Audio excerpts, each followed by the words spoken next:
sa bato ni Toto ang tatlo ang pinaka-importanteng adlaw.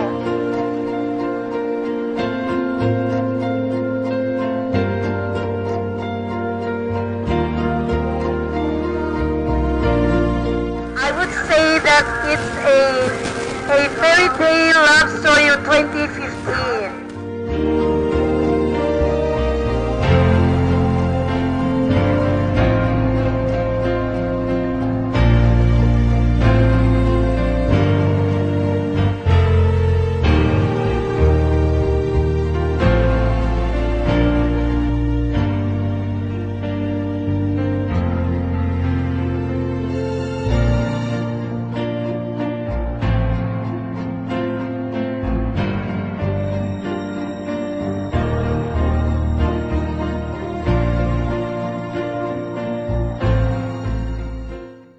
Buot ka bala mangin asawa ni Biobik? Oo, buot ako. Ginabaton mo si Biobik ni mo ba na? Oo, ginabaton ko.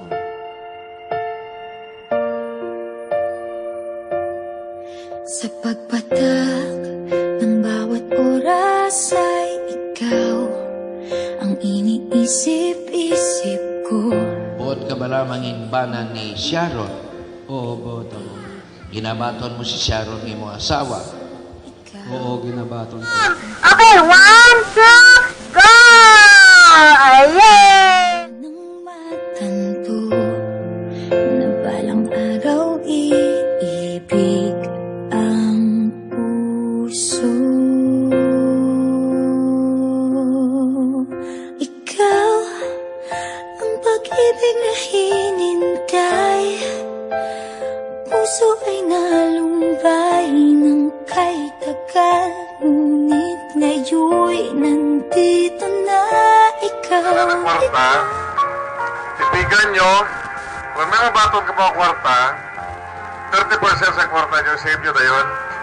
Gusto ko lang itugang, no, ang ginambal kanina ni Vice Mayor. You have to invest in terms of money. Second, you have to invest emotionally.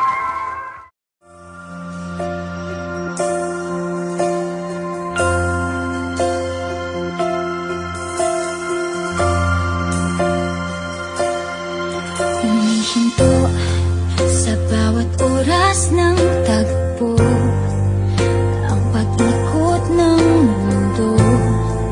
Humingiti ng kusa aking puso, pagkat nasagot na ang tanong. Ano mahambal mo kay Biubik kay Maymay?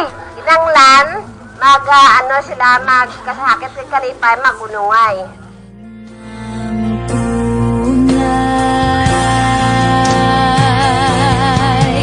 Ikaw ang pag-ibig na hinintay. Puso ay nalumbay ng kay tagal, ngunit ngayon'y nandito na ikaw. Ikaw ang pag-ibig na binigay sa akin ang may kapal. Biyaya ka sa buhay ko, ligaya't pag-ibig ko'y ikaw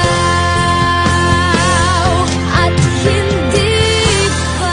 Mga asawa, magpasakop kamo sa inyo mga bana, subo nga sa Ginoong Hesus. Kay ang bana, amo ang pangulo sang asawa, subo nga si Kristo, amo ang pangulo sang iglesia nga iya lawas.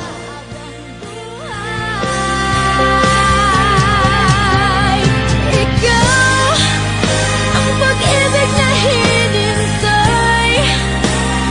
Puso ay nalumbay ng kay tagal, ngunit ngayon'y nandito na ikaw.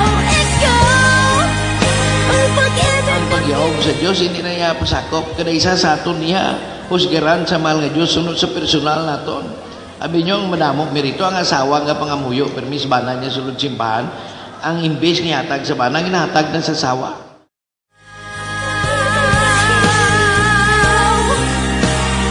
Puso ay nalumbay ng kay tagal.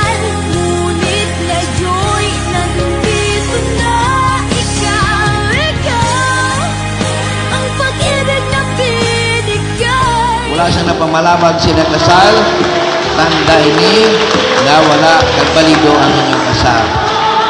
Madamo gini salamat sa inyong pagbaton sa ida.